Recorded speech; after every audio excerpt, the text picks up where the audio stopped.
Well, tell us about the Hindsight Project.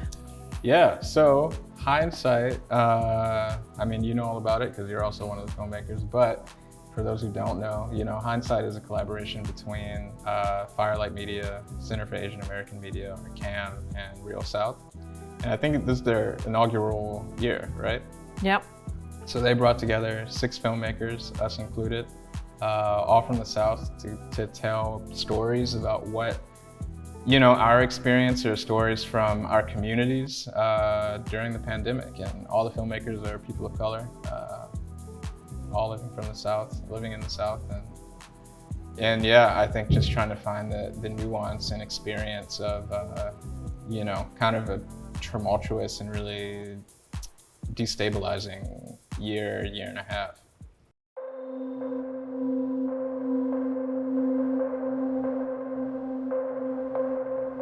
My name is Aman Abbasi, the director of Uran, hailing from Arkansas. This is Uran. My name is Anissa Latham, the director of Missing Magic from Alabama. This is Missing Magic. My name is Arlene Cruz Alicea, director of Comida para los Pobres from San Juan, Puerto Rico. This is Comida para los Pobres. My name is Dulcie Davis. I'm the director of Now Let Us Sing, hailing from North Carolina. This is Now Let Us Sing. My name is Kiyoko McCrae, the director of We Stay in the House, hailing from Louisiana. This is We Stay in the House. Hi, I'm ZAC MANUEL, the director of This Body, hailing from New Orleans, Louisiana, and this is This Body.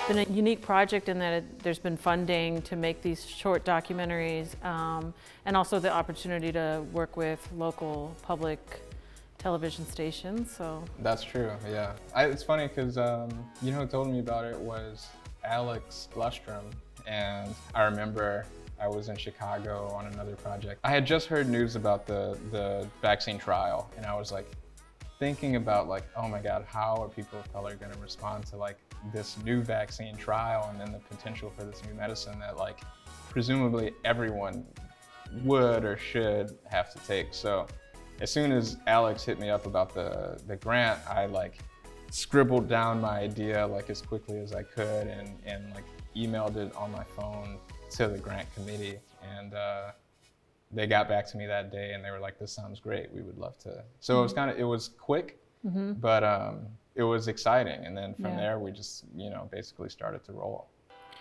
yeah, it's interesting to hear you say how clear you were about what you wanted to make the film about, because I think we have that in common, and we captured this very specific moment in time during the pandemic, which even now it's really in very recent memory, but it already feels like a very particular sort of time capsule of this period during the height of the pandemic. What is it about This Body, what you covered in the film?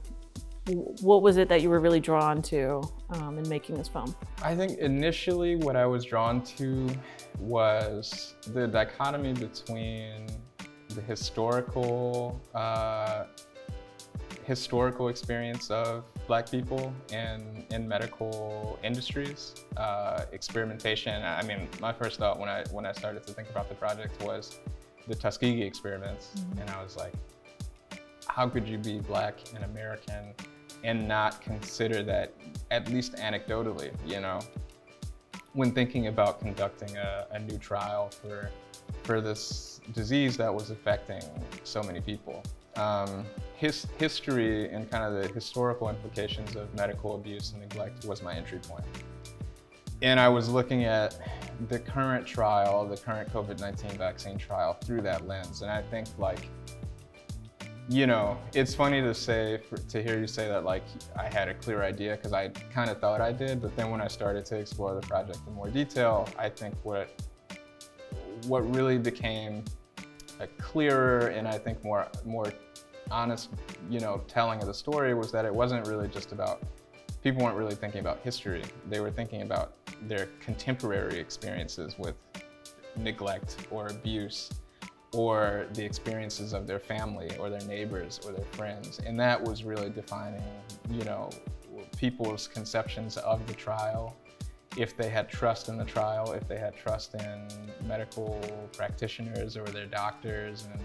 And so going into it, I did have kind of a clear frame of mind around what I wanted to make, but the more I started to research and talk to people and kind of, you know, film and actually start interviewing people, I think the story just became, it became different, and it became much more about, you know, people's contemporary experiences. Like what the experience was like, meeting Sydney and following her, and what her journey was, and how you captured that on film. I had reached out, I was looking for like the main contributor for the story, and I was looking specifically for a Black person who had chosen themselves to participate and to volunteer to be in the vaccine trial.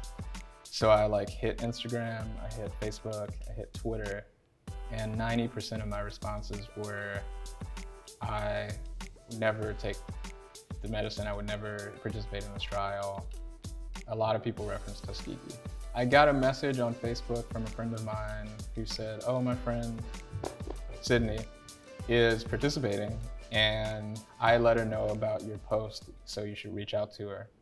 And I did reach out to her, and a couple weeks after that, we were able to connect, and we talked about the project, and then we just kind of started shooting from there. It felt like she really trusted you, whatever you did, like to create that, you know, environment of trust that definitely comes through. So we very much feel like a fly on the wall, and also with her friend, Kiyoko. Yeah, Kiyoko. And it's great to hear her perspective, which is maybe more of, you know, the people that who were reaching out about, you know, the responses that you were getting on social media for people you were at. So it's Right. great to hear both those perspectives.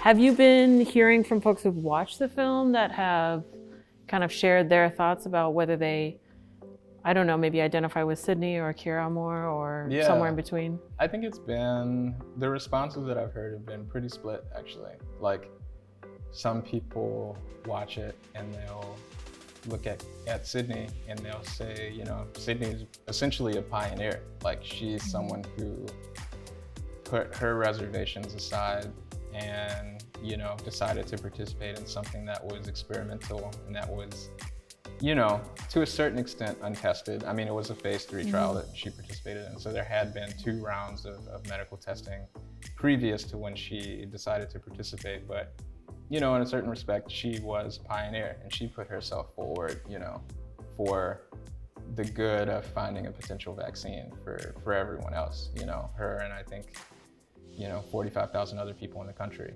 which is not a huge number of people. But a lot of people also identify with Kiyoko, and Kiyoko's perspective is her mother was a victim of medical neglect. Right. She herself almost died, you know, in her childbirth, in birth, and comes from a history of actually a part of the interview that we did that didn't make it into the film. She talked about her grandmother and her grandmother's history of medical abuse. As we were shooting, I remember she remarked, she's like, I remember watching videos about, you know, Tuskegee when she was in school, and police sicking dogs on people and spraying people with hoses. And she had this moment where she's like, I'm realizing now that that's not just a part of Black history, but it's a part of my history and a part of my family's history. And that was kind of the moment that kind of made everything click. Like, I understand why you don't trust doctors. I understand why you don't trust the medical profession, because it really hasn't been good to you or your family. I'd love to hear, you know, the choice of the title. I thought it was really great. For me, sometimes titles come before everything else. And, you know, I mean, we're like living in the pandemic, like post George Floyd, like just on the heels of George Floyd, and like everything was about the Black body, and like just general Black bodies. Like, oh, there's Black bodies in the street. There's Black bodies protesting. There's Black bodies rioting. There's Black bodies being shot. There's Black bodies, you know, who are getting COVID-19. And it just became this like vague, like blanket term for just like nameless, faceless Black people who were experiencing different forms of abuse or trauma around the country. So I was like, what about this body? Like, how can we individualize the idea of what the Black body is? And so this body was like the first thing that popped into my head. Well, Zach, I know you're also an incredible cinematographer, so I wanted to ask you, you know, I mean, obviously cinematography is a really important aspect of filmmaking. Can you talk a little bit about the choices that you made or how you wanted to shoot and frame the story? I like to think of myself as like a very functional cinematographer. I'm not really interested in anything that is superfluous to capturing whatever the emotional gravity of a scene is. So, you know, for like interviews, for instance, I would just hold the camera on my lap and just have a conversation with somebody and check the focus every now and then. Or when we would go into a space, you know, sometimes the energy of the space would dictate something more handheld, or sometimes we would be waiting in a doctor's office for so long. And so that communicated just, you know, an idea of stillness in a different way. So for me, I just, you know, read the energy, look at the light, and just try to operate based on kind of what the space is allowing me to do, or what the space is kind of telling me to do. Zach, what are you hoping that audiences will take from this film? I hope people take different things from it, but I think most of all, we've been like living in a space of judgment and like polarization for the past, not even just this year, like for the past like 4 or 5 years now, 6 years at this point. And what I like most about the film is that like Kiara and Sydney come from very different experiences, and they have very different conceptions of COVID-19, the trial, the vaccine, and they don't agree with each other on a lot of different things, you know, but they're able to sit in a space and have these dialogues and these like really constructive, like, you know, evidential or anecdotally based conversations and debates about everything that's going on and the decisions that they're having to make on a daily basis. To do that with each other, I think like in 2020, you know, seems like weirdly uncommon and like alien. And so I'm hoping that people take away like it's important to hear other people's opinions. And I think everyone's decisions and opinions are based on an experience that they've had or an experience that they, you know, has affected them. And I hope that people take that away, that like it's important. Well, I'd love to hear what you're working on, Zach. You're such a prolific and talented filmmaker. What do you have in the works? You know, it's interestingly like the pandemic was a really charged and kind of generative time for me, and in the beginning I wasn't working so much, so I was able to make a couple films in the city that explored the idea of disproportionality in different ways. My partner, Marta Rodriguez-Malik, who's an artist and filmmaker, we made a film called Nonstop that explored the pandemic through the lens of bus operators and riders in New Orleans. And we've been doing some pop-up screenings around New Orleans at different bus stops, like Duncan Plaza or like on Claiborne, and hoping that, you know, people who ride the bus as well as operators will, you know, learn more and know that there are people who are on their side too. And then I'm hopefully in the finishing stages of finishing my documentary feature, Blood Thicker, which follows 3 rappers who together are the sons of 3 famous New Orleans rappers, and they are kind of building their own careers and identities under the shadows of their famous fathers. Highly anticipated film, I have to say. I've been following your work for years. So yeah, well, 5 years in the making. Very excited. Yeah. Well, thank you. It's been great. Yeah. Always great to hang out with you, Zach. Yeah, you too.